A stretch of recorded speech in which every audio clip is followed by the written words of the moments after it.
O Brasil está de saco cheio dos extremos. Vamos mudar, vamos passar a virar a página, vamos olhar de uma forma diferente para isso. Nós vivemos agora uma situação que a gente, enquanto sociedade, a gente está querendo pacificar as coisas. O Centrão, principalmente, ele não quer passar o bastão para a família Bolsonaro. Isso já ficou bem claro. A sociedade quer que chegue alguém para dar vazão a essas expectativas por dias melhores. Eu queria saber qual que é a análise que vocês fazem e como que essa prisão do Bolsonaro mexe no jogo político, principalmente pensando nessas eleições de 2026. Boa tarde a todos. Quero agradecer o convite de você, Rui Marcos, e a todos também que estão, de uma forma ou de outra, nos ouvindo ou assistindo, né? Engraçado. Ontem mesmo, eu estava passando ali em frente à Superintendência da Polícia Federal e eu vi alguns manifestantes com bandeiras pró-Bolsonaro, pró-anistia. E eu fiquei observando ali, passei bem devagarzinho e contei, deu para contar o número de pessoas, de manifestantes que estavam ali que não passavam de 10 pessoas. E outrora, não muito distante, nós podemos observar assim uma verdadeira multidão de pessoas, né, pró-Bolsonaro. Então eu vejo que o ex-presidente ele está vivendo um dilema muito grande no seu recolhimento ali. E também que nisso tudo que ele está vivendo, o Centrão principalmente, ele não quer passar o bastão para a família Bolsonaro. Isso já ficou bem claro. A maioria do Centrão e também da Avenida Paulista, em São Paulo, eles querem Tarcísio de Freitas como o nome da direita. Eles não querem mais aquele radicalismo Uhum, que nós já vimos presenciado há pouco tempo, né? sim. Então eu vejo que essa prisão do Bolsonaro acabou mexendo no tabuleiro político de uma forma muito gigante. E agora, a semana passada, inclusive, hoje está fazendo 7 dias, o Flávio Bolsonaro colocou o seu nome com uma possibilidade de fazer frente a outros candidatos de centro, de direita, de esquerda. Mas eu acho que é apenas um balão de ensaio, que Uhum, essa candidatura não vai prosperar. uhum, Cara, eu tenho uma visão sociológica sobre essa questão do Bolsonaro. Eu acho que o Bolsonaro ele teve tudo, ele tinha tudo para fazer um governo, né? Da forma como ele se apresentou para a sociedade. O problema é que o Bolsonaro ele errou na dose e foi muito, não diria nem mal orientado ou não teve nenhum tipo de orientação, ou ele não ouviu alguma orientação. E nós estamos agora num cenário que é o seguinte: nós já vivemos essa coisa do extremismo de todas as formas no Brasil, uhum. né? Desde a República Velha até hoje. Mas a gente vê o seguinte: nós estamos vivendo agora um momento que a sociedade já cansou dessa questão de quem é sim, quem é não, quem é direita, quem é esquerda, quem é radical ou deixa de ser radical. Nós vivemos agora uma situação que a gente, enquanto sociedade, a gente está querendo pacificar as coisas. A gente não quer retornar mais essas questões, porque quanto mais isso se aprofunda, mais questões, eu diria, mentais. Nós vivemos um período de prisão mental, Na turbulência uma mental de. Uhum. turbulência, né? Que nós ficamos assim, cara, o que a gente quer para nossa vida? Nossa vida não pode se resumir entre Bolsonaro, Lula, Centrão, né? Ou Avenida Paulista, qualquer coisa desse tipo. A sociedade quer que chegue alguém para dar vazão a essas expectativas por dias melhores. É Eu isso. acho que a vida, além dos extremistas, além dos extremos, né? Eu sou uma pessoa que sou pacificador e vejo que não é bom para o país, você acabou de falar, essa polarização. e muito menos a gente viver isso no extrema direita ou extrema esquerda. Eu acho que o Brasil, a população brasileira merece coisa melhor para nós, sabe? Para a gente dar um passo na frente. Eu vejo em todas as camadas sociais, tanto no serviço público, nas empresas privadas, dentro das igrejas, ainda está essa polarização. Isso é maléfico para o nosso país. Eu acho que nós temos condições de dar a volta por cima e eu estou vendo assim, muitos movimentos positivos nesse sentido no Brasil. E eu acho que é isso. A gente deseja. Acho que todo mundo diz assim: eu quero ser feliz. Eu disse, cara, felicidade não existe sozinho, né? Felicidade é um conjunto de coisas que a própria sociedade cria e faz com que a população viva relativamente feliz. Porque feliz necessariamente não é esse jogo de esquerda e direita, de centrão ou não. Porque olha só, nós estamos vivendo, eu digo que nós estamos vivendo o melhor momento da política no Brasil. Sabe por quê? Porque tudo aquilo que a gente não via, mas existia, que ficava debaixo do tapete, agora, seja de que lado, está sendo colocado à vista. E eu acho que esse é o grande desafio, é isso que nós estamos querendo. Eu acho que 2026, e se você traz isso para o Distrito Federal, nós temos uma situação fática aqui no Distrito Federal. Até então, nós tínhamos um grupo político que achava que era absoluto, que já tinha conquistado todo mundo e todas as outras camadas. E aí, de repente, está surgindo novas pessoas que praticamente jogam por baixo, cortaram as pernas desse movimento. Nós estávamos até comentando isso aí, Saraiva, né? Sim. Saraiva, nos bastidores, antes de entrarmos no ar, que Brasília viveu há anos atrás polarização também, igual está na área nacional, que Sim. era o azul e o contra o vermelho. Isso. Deu uma misturada, mudou.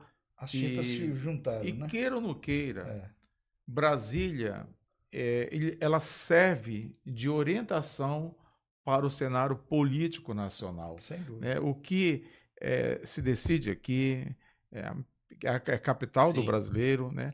Ela replica mais ou menos em outros estados. Então, eu vejo que, por exemplo, hoje há uma força muito grande ainda da direita em Brasília, né? E eu vou citar nomes, né? A força, eu acho que o governador Ibanez Rocha, ele tem se apresentado como um bom gestor público, tem feito grandes obras, mas ainda muita coisa que necessita ser feito, que, por exemplo, na área da saúde, por exemplo, né? A gente podemos até discorrer sobre essa pauta mais para frente. Mas falando hoje, por exemplo, está surgindo novos concorrentes para o pleito de 2026, como, por exemplo, o Arruda. O Arruda está surgindo das cinzas. Ainda não se sabe se ele já vai resolver a tempo essa questão jurídica, mas é um forte candidato. E também eu posso colocar também a Paula Belmonte, também está surgindo aí para enfrentar a Celina Leão, que nas últimas pesquisas a Celina ainda continua em primeiro lugar. E tem também a questão da Damares. A Damares, se você for conversar com ela, eu falei, não, o meu candidato é outro, eu estou junto com outro candidato. Mas quando você vai falar nos bastidores com pessoas, assessores próximos a ela, há uma grande, mas grande possibilidade da senadora Damares, que ainda tem mais 4 anos de Senado, a partir de 2026, que não tem nada a perder, vir a concorrer ao GDF, né, ao Palácio do Buriti. E aí mistura tudo. Sim. E pelo lado da esquerda, já foi colocado o nome do Leandro Graz, é o ungido do Lula até esse momento, né? Se não acontecer nada, Sim. ele é o candidato do presidente Lula. Então as coisas estão... era uma candidatura, por exemplo, mais ou menos colocada entre direita e esquerda, agora deu uma polarização, passando pelo centro, enfim... muita água, eu sempre costumo colocar no Agenda Capital, que muita água ainda vai rolar por debaixo dessa ponte. Uhum. Eu acho que o quadro ainda está indefinido, mas hoje, por exemplo, se a eleição fosse hoje, para senador, o Ibanez e a Michele Bolsonaro estariam em primeiro lugar. Entendi. E se for para o GDF, eu colocaria a Cascelina, ainda está em primeiro lugar. Né? Se não acontecer nada normal. Mas que vai ter segundo turno, eu acredito que sim. Uhum. Entendi, perfeito. Vocês levantaram um negócio que eu acho muito interessante. É que realmente essa questão da polarização, ela já tá meio cansativa, né, pro povo brasileiro. Eu queria perguntar para vocês uma impressão que eu tenho. Eu não sou nenhum especialista em política, mas eu tenho impressão. Vocês não acham que essa questão do Lula e do Bolsonaro, eles meio que se retroalimentam? Então, meio que assim, o Lula vai vir, aí o Eduardo tem que vir também, e aí se passar os dois para o segundo turno, a gente vai ter que escolher entre os dois de novo. Eu queria saber se vocês acham que tem alguma Cara, pessoa que pode vir de No fora e caso, quebrar essa lógica. seria o Flávio, né? É. Flávio. eu vou te dizer o seguinte. Eu acho que a gente está polarizado porque falta um projeto de país, alguém que chegue e apresente algo Uhum. fático, que diz assim, olha, o meu projeto não é um projeto de esquerda nem de direita, mas o meu projeto é um projeto de país. E você enxerga alguém que pode trazer isso? Cara, eu vou te falar que a gente ainda vai viver nessa eleição essas polarizações ainda, essa coisa de entre o bem e o mal, Aham. né? Eu vejo que a gente não tem espaço ainda para uma candidatura de centro a nível nacional, porque as pessoas ainda estão tentando. Eu acho que nós estamos num processo de aprendizado que Entendi. é muito complicado, doloroso, já passa muito tempo, mas a gente precisa viver essas coisas para a gente enxergar essa coisa do caminho do meio, Uhum. Tem né? Saraiva, tem uma pessoa aí que está se colocando novamente, que já fez parte do cenário político nacional e está começando a comer pelas beiradas. Uhum, Eu vi uma entrevista dele, eu vou já falar o nome dessa pessoa, uhum. que ela está se colocando como uma outra opção. Não sei se o povo brasileiro ainda quer essa pessoa como candidata. Ela já ficou muito próximo de ser presidente, que é o que tomou posse agora recentemente como presidente do PSDB, que é o Aécio Neves. Uhum. Ele se colocou novamente como uma força, saindo dos extremos, segundo o discurso dele, né? A gente sabe que é um discurso político, mas que ele se coloca, se caso não houver entendimento entre o centro e a direita, ele se coloca mais uma vez como uma opção, saindo dessa polarização Bolsonaro e Lula. E tem também um outro candidato que passou a sua vez, mas eu vejo que tem muitos projetos para o país. Ele uma pessoa que tem a cara da Avenida Paulista, que é o João Dória. Mas eu acho que Uhum. esse aí já passou um pouco. Não sei qual é a tua opinião, Sarah. Cara, eu vou te dizer o seguinte, com relação à questão do Aécio Neves, eu acho que a gente deve à polarização que nós vivemos hoje, essa polarização que não é mais uma disputa de ideias, mas uma disputa de interesses. Ele foi o cara, para mim, que é o causador disso. Então eu vejo o seguinte: a gente ainda vai caminhar para uma disputa, a gente ainda tem bases, né? A sociedade. Eu vejo o seguinte, cara: a sociedade brasileira, quando a gente fala de sociedade, a gente tem que analisar entre ricos e pobres. A gente ainda não tem outras formas de desenhar ainda a nossa sociedade, né? Mas eu vejo que as camadas mais humildes da nossa população, ela aos poucos já estão despertando. Eu vejo isso aqui em Ceilândia. Né? Ceilândia, você tem aqui o retrato de uma sociedade igual à sociedade brasileira. Você tem aqui o rico, o pobre, o mais ou menos, o do meio, né? Você tem ali, você vive aqui também uma certa disputa desses nichos, né, da composição da nossa sociedade.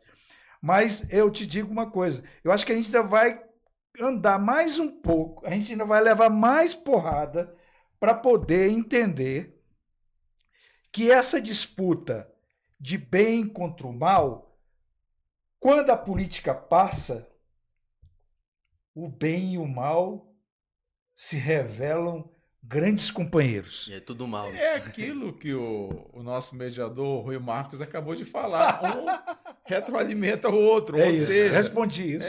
isso é verdade. É. Então, isso é importante para os seus eleitores, essa polarização. Sim, Né? Entendi. E você, olhando, por exemplo, para as redes sociais, sim, é isso. Você tem que estar ali para poder, olha, nós estamos vivos, sim. ó, existe, Sim. ó, eu estou preso, mas eu estou aqui. Olha, isso realmente é aquilo que você falou, Rui Marcos. E uma coisa que causa também, acho que quando tem essa polarização, ao invés de no debate eles apresentarem propostas, eles ficam se xingando. Não, você é ladrão, você É um teatro de extremista. horror, né? É um teatro de horror. Eu acho que os debates no Brasil deviam mudar as regras. Eu acho que teria que ser imposto mesmo nos debates, a gente soubesse assim, igual nós dois estamos aqui conversando, o que cada um pensa verdadeiramente e o que a gente, de alguma forma, se junta, né? Então a gente tem que... Alguma coisa entre nós dois existe que é um pouquinho diferente, que talvez seja a diferença, né? Mas a gente... E o que é bom para a democracia, Sim, né? sim. Porque, como dizia o saudoso Nelson Rodrigues, né? Toda unanimidade é burra. Eu também. Então, a gente tem que ter... a democracia ela é saudável quando há oposição, quando há divergências. Enfim, isso é muito importante para a nossa democracia. Entendi. Vocês levantaram um negócio interessante que é sobre a questão do debate, Uhum. que eu queria saber. Quais serão que vocês acham que os temas que vão ser mais importantes para a população no ano que vem nessa questão do debate? Seria segurança pública, saúde? Quais temas você acham que vão ser mais importantes? Olha, Rui Marcos, Você é suspeito que fala veja de só. saúde, viu? Mas eu vou começar pela segurança. Eu estava até escrevendo alguma coisa hoje, eu ainda não postei ainda, mas confesso a vocês que eu tenho medo. Eu tenho 3 netos, né? Uhum. 2 moram perto de mim.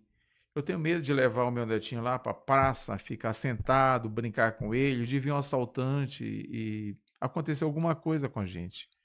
Então, assim, apesar que a saúde não está bem, tem outros problemas na área da educação também, mas a segurança, para mim, eu acho que deve ser uma pauta importante no próximo governo, nos próximos debates. E digo mais ainda, Saraiva, existe no Brasil o Ministério da Justiça que engloba a segurança pública, né? Sim. Eu acho que deveria ter um ministério somente para segurança pública, de pessoas especializadas nessa área. Com todo respeito ao ministro Ricardo Lewandowski, que é um grande jurista, um grande ministro, conhece muito de lei, mas nessa área de segurança tem que ser uma pessoa especializada nessa área, né? Hoje, por exemplo, em gestão mesmo, né, em gestão, o crime organizado, sim, gente, está invadindo o Brasil inteiro. Aqui em Brasília, nós estamos no Sim. Distrito Federal. Outrora não se falava no crime organizado aqui. Já existe do nosso lado. E não estamos falando sobre aquele ladrãozinho, pé de chinelo, né? Não, eu estou falando na pessoa de colarinho branco, no engravatado, Porque o pé de no chinelo é só político. manipulado, né? Exatamente. Então, assim, isso aí, essa questão do debate político, voltando ao que você perguntou, para mim a segurança, apesar que eu sou muito ligado na saúde, que se você perguntar, a gente pode discorrer sobre esse assunto, mas para mim a segurança ela tem que ter um enfoque muito especial diante do que está acontecendo no nosso país, não só em Brasília, mas no Brasil inteiro. Eu volto aqui de novo falar do nosso micromundo aqui, né? Às vezes as pessoas falam assim, você fala tanto de Ceilândia, eu digo, não, é porque eu vejo Ceilândia como um grande laboratório dos acontecimentos, dos problemas sociais, dos problemas de segurança, dos problemas voltados para a educação e da saúde. Aqui nós temos problemas iguaizinhos os problemas que se repetem eu vejo na televisão. Nós estamos passando aqui por um momento crucial. Nós estamos com um combo de problemas de segurança pública que não é mais só a segurança pública do ponto de vista de colocar efetivo nas ruas, mas a questão da inteligência policial. Nós ainda vimos essa coisa do cara chegar e colocar, fazer aquela pirotecnia, né? Que até os ministros agora falam que quando vão para prender alguém ou fazer qualquer operação, eles não querem nenhum tipo de pirotecnia, porque aquilo só servia para alimentar a mídia. Uhum. Em Ceilândia, nós estamos vivendo uma situação de segurança pública na região central, claro que aqui é só o ninho da coisa, né? É que você junta aqui crime organizado, você junta problemas na infraestrutura urbana, você junta aqui a questão das drogas, né? E você junta aqui uma questão de pessoas em situação de rua.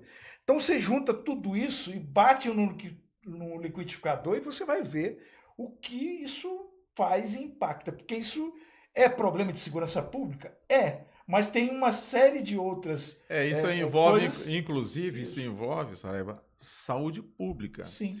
Existe uma determinação do STF, não sei se já virou jurisprudência nesse sentido, que o administrador regional ele não pode, junto com os órgãos de fiscalização, a GFIS e a GFIS não, agora mudou, DF Legal. DF Legal, e outros órgãos de controle, pegar aquela pessoa moradora de rua Isso. e tirar dali a força. Só se a pessoa quiser, só se houver a espontaneidade nesse sentido, né? Mas veja só, tem muitas pessoas, muitos traficantes que estão infiltradas no meio dessa população, né, para poder passar droga. Isso é um outro problema que aí sim eu vejo que o Saraiva falou. Entra a questão da inteligência, sabe? A inteligência. A cidade de Nova York, por exemplo, há alguns anos atrás, era uma das cidades dos Estados Unidos onde o índice de criminalidade era muito alto. Foi investido pesado na área de inteligência e outras atuações pontuais fizeram como a cidade de Nova York uma das mais seguras do mundo. Porque houve uma gestão, houve um entendimento entre os órgãos, não adianta o judiciário falar uma coisa, o executivo falar uma coisa, os parlamentares falar uma coisa, tem que ter essa união. Aí entra uma coisa que uma pessoa me falou hoje pela manhã, a questão da cultura, da nossa cultura brasileira, Saraiva. Não sei se você está entendendo o que eu estou falando. Os entes têm que falar, têm que conversar, têm que chegar ao denominador comum, porque essa questão é séria. Essa infiltração do PCC e outros é muito importante que os governantes têm que abrir olho. Isso tem que ser pauta, sim, para o debate político nas eleições, assim como a questão da saúde, que se você quiser, a gente pode também abordar esse tema. Olha, essa questão que eu falei de segurança pública, essa semana mesmo, nós tivemos aqui um problema grave, que é na nossa região aqui, que a gente vê na TV em vários lugares do país. Pessoas em situação de drogadição que estão ali num ambiente já perverso, né, que junta tudo. Então eu vejo que o tema de segurança pública, a gente, às vezes quando a gente fala disso, parece que a gente meio que traz para uma caixinha, né? Sendo que o problema é muito mais, ele é muito, assim, do ponto de vista de estrutura, ele requer um olhar mais assertivo. Não adianta eu colocar uma viatura de polícia aqui no centro, ficar o dia inteiro ali parada, e 2 policiais ali rondando e tal.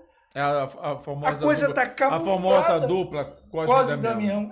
Isso não é mais. Então a gente ultrapassando. Eu acho que a gente começa a ter uma necessidade de um olhar muito mais estruturado. Eu vejo que é igual o cara fala de eleição. Quando o cara fala de eleição e diz assim, o cara tem a máquina de governo, eu digo, não. Ele tem a máquina de governo, mas quem é que tem a máquina que funciona lá no dia da eleição? Nós não podemos mais admitir esse tipo de coisa. Então, eu acho que é a mesma discussão que eu vejo, assim, quando o cara diz assim, vou mudar os problemas da segurança pública e tal, eu digo, mas como, meu amigo? Me mostra. Porque aqui em Ceilândia hoje nós temos 2 batalhões, temos quase 150 policiais para 2 batalhões. Então você imagina, A conta não fecha. essa conta nunca vai fechar. Quantos 150, habitantes tem Ceilândia? 400 mil. Aí você pega 150 policiais, bota aí 30% dele de folga, né? Todo dia vai ter folga, né? Uhum. Depois você põe mais 30% daqueles que estão tão doentes, Ou administrativo, né? ou estão no trabalho administrativo. Então você vai pegando, você vai dizer assim, no final, eu moro ao lado de um batalhão. Eu vejo que realmente quem trabalha ali no dia não passa de 20 policiais num batalhão. Uhum. Então, você está vendo que de 150 e 2 batalhões tem 150, 20 e 20. Esses caras vão dar conta de fazer um serviço de cuidar da população de forma preventiva? Não vão, cara. Eles não têm condições. Não adianta dar para eles viaturas. Até porque quando você chega num quartel hoje, o que mais você tem é viaturas. Mas não tem quem dirija as viaturas e nem tem policiais para estarem fazendo trabalho de rua. Não, isso aí de fato é muito interessante. Você falou uma questão que é muito importante que a gente ouve na política, né? Que é ter a máquina na mão. Esse termo, eu não sou político, né? Mas a gente ouve muito. Eu vi 2 comentaristas políticos falando sobre isso, que talvez isso não seja, talvez, tanto mais um fator tão importante nessa era da internet. Não. Como é que vocês acham que a internet veio para mudar a eleição?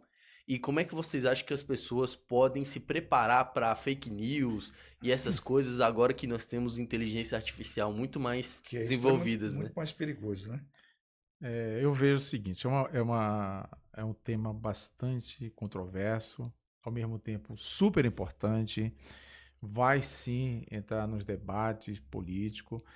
Essa questão de redes sociais, ela deu assim um avanço muito considerável com a vinda do IA, da inteligência artificial, que chegou aqui em Brasil em novembro de 2019, quando estava iniciando a pandemia. Eu me lembro que eu estava escrevendo, aí eu recebi uma ligação de fora. Meu filho que mora lá na Europa, pai, você está com o celular aberto? Não, com o computador. Sim, eu estou aqui. Escreva qualquer coisa assim, aqui está aqui o link. Aí eu coloquei lá como experimento. Não é porque, não, faça isso, por favor. Ele me dando bronca, né? Eu fiz, escrevi. Eu fiquei admirado. Estava no início da inteligência artificial no Brasil. E lá já estava um pouco avançado, com 2 meses atrás. Sim. Começou por volta de setembro de 2019, com força total, né? Principalmente lá no Vale do Silício da Europa, que é Amsterdã. Então, assim, eu fiquei impressionado. Hoje, de 2019, pós-pandemia, a coisa tomou um rumo muito grande. Nessas eleições agora, o que vai ter de pessoas usando a inteligência artificial como fake news, colocando voz de candidatos que não é do candidato, vai ter o que vai precisar de advogado de plantão não está escrito em nenhum gibi, porque vai ser assim uma enxurrada de fake news usando a inteligência artificial para distorcer palavras de candidato e o candidato vai ter que mostrar, olha, não fui eu, alguém que está falando por mim, essa não é minha voz, sabe? Vai ser um problema e agora sério. até vídeo, né? Não, tudo, Sim. né? Vídeo, fala eu já passei tudo. por isso. E aí o que acontece? Mais do que nunca, eu creio que o Tribunal Superior Eleitoral, o TSE e o TRE também, já estão colocando normas a respeito desse assunto muito forte. Mas isso aqui é uma coisa que a gente tem que estar, principalmente os eleitores, tem que ter muita atenção nesse sentido, para você saber que não é o seu candidato que está falando, que uma outra pessoa é uma pessoa que está se passando pelo seu candidato, usando a inteligência artificial para esse tipo de finalidade. Não sei se o Saraiva concorda. Cara, eu vejo, assim, eu tenho os meus receios, mas, inclusive, eu comungo com você disso que você falou, mas eu vejo hoje a rede social ela tem democratizado as oportunidades de você fazer debates. E debates muito antecipados, né? E você fazer discussões mesmo questionando a máquina pública, que ela começa a se incomodar, porque ela está vendo o seguinte: quem está no governo acha que pode governar e montar uma narrativa. Não existe mais narrativas absolutas. Porque até as pessoas que estão na internet hoje têm condições de ir para cima dessas questões da narrativa. E eu vi aqui no DF algumas questões muito toscas, que é o cara tá falando aqui no rádio, numa determinada emissora de rádio, um dos candidatos aí estava no... Esse eu presenciei isso no dia. Eu não estou falando aqui ao Léo, não. Eu vi isso no dia. E aí, ele após dar uma entrevista para uma determinada emissora de rádio, aí a gente saiu para tomar um café com os dirigentes ali da rádio. Quando foi tipo meia hora ali, que já estava terminando o café, o dono é chamado lá em algum bastidor lá da rádio, e ele volta dizendo: acabamos de perder os recursos de publicidade. Entende? Então, a internet hoje permite que eu faça... Claro que eu tenho que ter uma certa embasamento para você dizer assim: olha, aqui Ceilândia, por exemplo, está largada, e eu falo mesmo isso, como o DF inteiro, em muitos aspectos. Sabe por quê? O Ibanez, por exemplo, para mim, ele é uma fake news. Sabe por quê? Porque ele montou uma figura por trás dele que é uma figura de bom gestor. Mas aí, se você vai para os problemas cruciais do DF, como saúde, segurança e educação, e se você olhar para a saúde, é algo que ele veio com uma grande promessa 7 anos atrás, ele está no segundo mandato, cara. E como é que a gente está há 7 anos vivendo a mesma situação e não tem resolução para isso? Deixa eu falar, em 2000, Saraiva, pedindo uma parte na sua importante palavra, em 2013, o Distrito Federal tinha um pior índice na parte de saúde, na prevenção da saúde. Me veio a palavra agora, a saúde mesmo em casa, né, com as pessoas. Naquela saúde onde você necessita da UBS e tal. A gente estava em pior lugar, só perdia para o Amazonas. Uhum. Nossa, mas só perdia para o Amazonas? Só perdia para o Amazonas. 2013.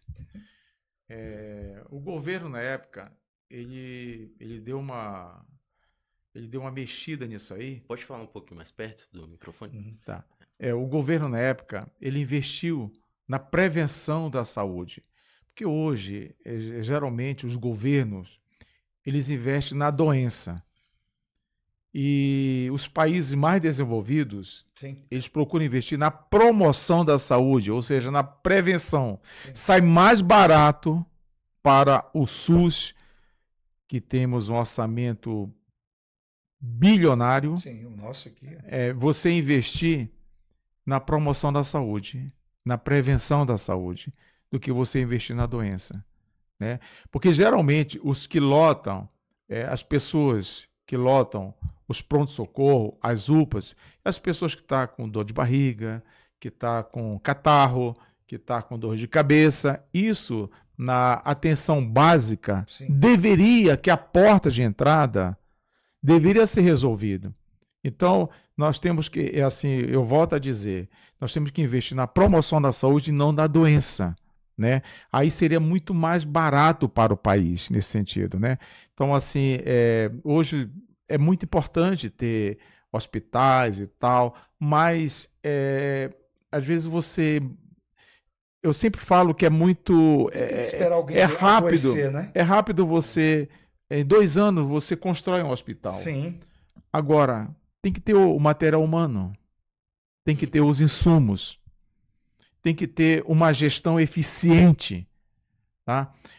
Os hospitais têm que conversarem um com o outro. Por exemplo, hoje nós temos o Instituto de Gestão Estratégica, que é o IGES, que controla o hospital de base, o hospital de base, o Hospital Regional de Santa Maria e todas as UPAs do DF, mais o Hospital do Sol. Sim. Né? Hoje, por exemplo, se o hospital de base, o Hospital de Santa Maria, quiser, por exemplo, transferir um paciente para o Agarram, o sistema não se conversa. Entendi. Olha como é que nós estamos atrasados. Mas, assim, eu quero... Mais importante do que isso é os governos, a nível Brasil, a nível local, verdadeiramente investir na atenção básica, na porta de entrada. Porque aí você resolve em torno de 80% dos problemas da alta complexidade, que é um hospital de base, que é um Agarram, que é um HRC, que é um HRT. Porque aí sobra dinheiro para você fazer outras coisas, né, na saúde pública. Então, assim, ainda precisamos muito avançar nessa área da prevenção da saúde. Mas você concorda que um dos grandes problemas e um dos grandes desafios que nós temos na saúde pública, não só no DF, mas no resto do país, que é a corrupção? Isso, eu diria que é uma das maiores doenças a serem tratadas para resolver os problemas, para que a gente chegue até a casa do cidadão e dê a ele a oportunidade dele ir num postinho de saúde mais próximo da sua casa e receba um medicamento ou tenha uma atenção básica ali. Porque, olha só, como é que nós, num quadradinho como é o Distrito Federal, nós não conseguimos tornar os prontuários dos pacientes de forma eletrônica? Como é que eu não posso ter uma chamada por uma mensagem de WhatsApp para mim fazer um exame de rotina, né, dentro de um aspecto de saúde preventiva? O que a gente vê é o seguinte, é que, como você usou muito bem aquela questão de retroalimentar, eu diria que a saúde pública está sendo negligenciada e retroalimentada por uma doença que ou a gente combate ela na sua origem, ou nós vamos ter mais problemas, que é a corrupção. Saraiva, eu peguei aqui de atenção primária, né? A gente vê que, por exemplo, o nosso custo SUS em torno de 240 bilhões. Se nós pegarmos a nossa população brasileira, que é em torno de 215 milhões de habitantes, e der um plano de saúde para cada um, ainda vai sair mais barato do que o custo SUS. E se a gente for também tirar a questão da corrupção no Sistema Único de Saúde, aí que vai sobrar ainda mais recurso para nós investirmos na saúde pública. Eu estou falando essa comparação porque se nós pegarmos, por exemplo, a Europa, eu conheço um pouquinho da atenção saúde, né? Do sistema de saúde, principalmente a atenção básica, a atenção primária lá na Europa, em algumas cidades, como por exemplo Amsterdã, né, que a gente vai lá frequentemente. Lá existe, por exemplo, um médico da saúde regionalizado por bairro. Então, se você está com problema de dor de cabeça, problema que a atenção primária possa resolver, você vai diretamente... O próprio médico, você faz a sua solicitação através do WhatsApp. É bem desburocrático. Você não precisa ficar 7, 5 horas numa fila para marcar uma consulta, para ser atendido. É isso que deixa os nossos pronto-socorros superlotados. É isso que faz com que não haja, por exemplo, leito para todos aqueles pacientes que procuram os nossos pronto-socorro. Então, eu sempre falo que é preferível os governantes, tanto a nível federal como a nível distrital, investirem na promoção da saúde, na prevenção, porque você evita, você resolvendo o problema na atenção primária, os pronto-socorro, atenção secundária, que são os hospitais de média e grande complexidade, vão ficar para aqueles casos mais complexos para ser resolvidos. Então, isso aí, nós temos que investir na promoção da saúde e não na doença. Olha só, eu tenho uma visão que é o seguinte: a saúde, enquanto meio, né, que a gente tem para buscar a promoção, né, da saúde das outras pessoas, ela sofre de um câncer. Um câncer que precisa ser retirado e extirpado, que é a corrupção. Acho que no Brasil a gente tem recursos para fazer a saúde pública funcionar. O problema dela é a falta de gestão. Mas aqui no Distrito Federal, por exemplo, nós temos um exemplo clássico dessa questão da corrupção. Nós temos um órgão aqui que se chama IGES, Instituto de Gestão Estratégica, né, da Saúde. Meu, o que tem de estratégico nisso? Nada. Porque nem um prontuário. O paciente aqui tem um prontuário que permita que ele, ao ir a um posto de saúde, ele possa verificar por que aquele exame solicitado por um médico da própria rede seja feito, seja descoberto por que não está acontecendo. E aí aquele postinho de saúde te manda para um outro lugar, na mesma cidade, e diz, olha, você tem que procurar o posto tal, porque lá é a coordenação da Regional Oeste. O que nós temos no Distrito Federal é um modelo de corrupção que está instalado dentro da saúde. E alguém pode me perguntar assim, mas onde é que está essa coisa? Está em quê? Infraestrutura de lavanderias, infraestrutura de comidas, infraestruturas de compra de medicamento, infraestrutura das mais diversas, até a ambulância. E você não tem o atendimento devido exatamente por causa disso, cara. Esse é o problema. Ou a gente tira a corrupção de dentro da saúde pública, ou o povo vai continuar morrendo nas filas dos hospitais. Agora nós temos também outro aspecto aqui, Rui Marcos e Saraiva, aqui no nosso quadradinho, no Distrito Federal, que é a questão do entorno. Por mais que alguns hospitais, como por exemplo o Hospital de Águas Lindas de Goiás, que realmente está funcionando até bem, mas tem outras cidades que fazem parte da RIGE e do entorno de Brasília, que dependem quase que 100% do nosso serviço de saúde pública do DF. Isso faz com que os nossos hospitais fiquem superlotados. Eu dou um exemplo. Hoje sai mais barato para um prefeito dessas cidades do entorno e até de algumas regiões mais distantes, até de Minas, da Bahia e de outros lugares, de Tocantins, comprarem uma ambulância, um ônibus para despejar pacientes em frente do agarrando e em frente do hospital de base, do que você investir na sua cidade. Isso também tem que ser dito, né? Tem que ser dito, porque o Sistema Único de Saúde, ele é universal, né? Vai também para aquelas prefeituras, mas eles preferem investir na compra de ambulância para trazer o paciente para cá, na compra de ônibus para trazer o paciente para cá e despejar, como a gente tem visto, de manhã, 6 horas da manhã, 7 horas da manhã, na frente do Agarran e do Hospital do Base, do que investir lá na sua cidade. Mas olha, tem uma coisa que a gente precisa refletir. Eu concordo em parte com o que você falou.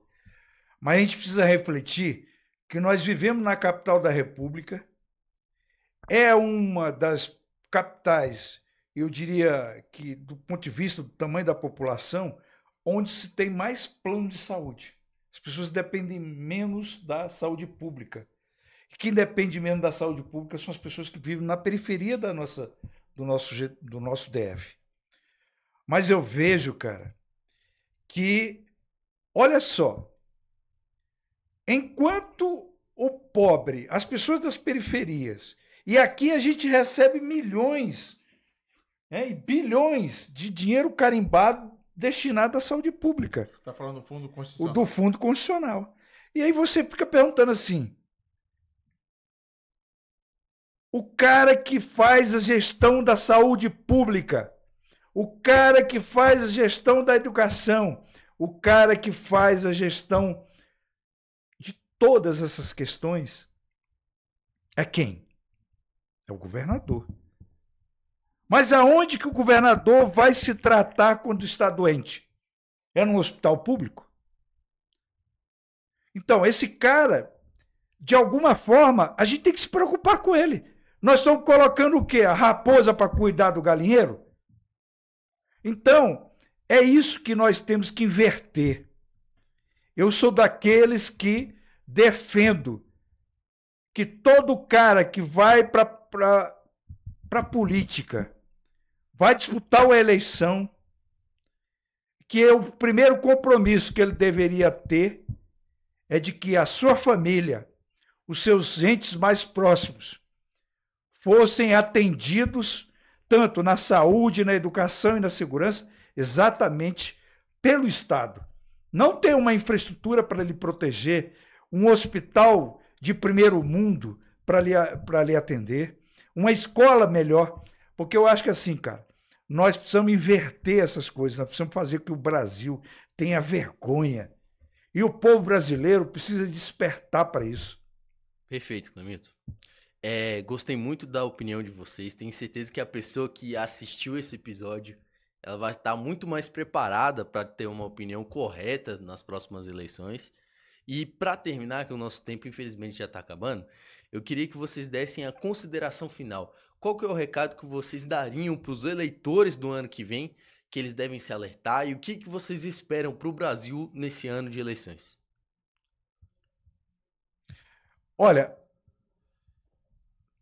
eu enxergo que o processo de mudança ele vem da base. As coisas vão mudando e vai chegando até o topo da pirâmide. Então eu diria que as pessoas têm que começar a se preocupar que a pessoa que ele vai eleger tem que estar mais próximo dele. Essa história de dizer que santo de casa não faz milagre, essa é a tática daqueles que não querem a mudança, que é tornar aquele cidadão que tenta se eleger ali pelo seu bairro, pela sua cidade, ele precisa ser um cara ligado aos problemas. Porque senão, quando ele chegar na Câmara, e aqui em Brasília nós temos isso, que é uma Câmara Legislativa que talvez a gente olha que deveria não só fazer leis, mas fiscalizar. Então, é isso que eu desejo para cada um, para o nosso micromundo, para o seu micromundo, que você se preocupe com a sua realidade local. Porque o cara que vai vir, que se serve do melhor hospital, que serve da melhor escola, que tem segurança privada, você acha que ele vai se preocupar quando no dia a sua casa foi assaltada, ou a sua mãe precisa de atendimento médico, ou o seu filho está indo para uma escola e está faltando professor? Então eu espero isso para 2026. Eu sonho com isso. Nós estamos se aproximando, né? Falta poucos meses para começar o processo eleitoral em si, a propaganda política, no rádio, na televisão. E eu vejo que o nosso eleitorado, a cada ano que passa, está mais politizado. E já não se deixa enganar com tanta facilidade. As pessoas, eu concordo com o Saraiva, querem mudanças. Cuidado com aqueles políticos profissionais, com uma fala, com uma oratória maravilhosa, mas no fundo não apresentam nada de projetos viáveis para a população, né? Deputados, que é o papel de fiscalização também, a gente está vendo muito pouco, são poucos que se preocupam com isso. Na área majoritária também, olhe o currículo dos candidatos, verifica o que eles têm feito por Brasília. Cuidado com aquelas pessoas que vêm de fora querendo tirar proveito da nossa cidade, né, com um discurso fácil. Então, olhe bem o currículo dessas pessoas, olhe a sua trajetória política, verifica se ele já foi envolvido de uma forma ou de outra com corrupção. Hoje, com a internet, é muito fácil a gente poder avaliar melhor os nossos candidatos. E com o advento da internet, da inteligência artificial, muito cuidado também com os fake news, muito cuidado com as pessoas que estão usando das redes sociais também, às vezes pagando um marqueteiro com muito dinheiro para que a sua Imagem, né? a sua imagem ela seja melhor refletida para o seu eleitorado. Muito cuidado com isso, né? Hoje que está na hora de nós realmente olharmos para cada candidato, tanto da Câmara Legislativa, verificar o que já foi feito, o que eles fizeram por nós, na Câmara Federal, no Senado, no governo e também na área federal, né? Nós estamos próximos realmente de uma eleição que, para mim, é uma das eleições mais importantes que o país vai atravessar. Então, como nós falamos no início, tanto eu como o nosso colega debatedor aqui, o Saraiva, é a questão dos extremos. O Brasil está de saco cheio dos extremos. Vamos mudar, vamos virar a página, vamos olhar de uma forma diferente para isso. E eu quero aproveitar também esse momento para desejar a todos vocês um Feliz Natal, que Deus abençoe você, a sua casa, a sua família, de uma forma poderosa e sobrenatural. Amém. É isso aí, perfeito. Muito obrigado por estar aqui presente. Tenho certeza que foi um ótimo episódio. E você que assistiu, não deixe de se inscrever e curtir. E eu te vejo no próximo episódio do Mind Hunter Podcast. Valeu! Mind Hunter Podcast.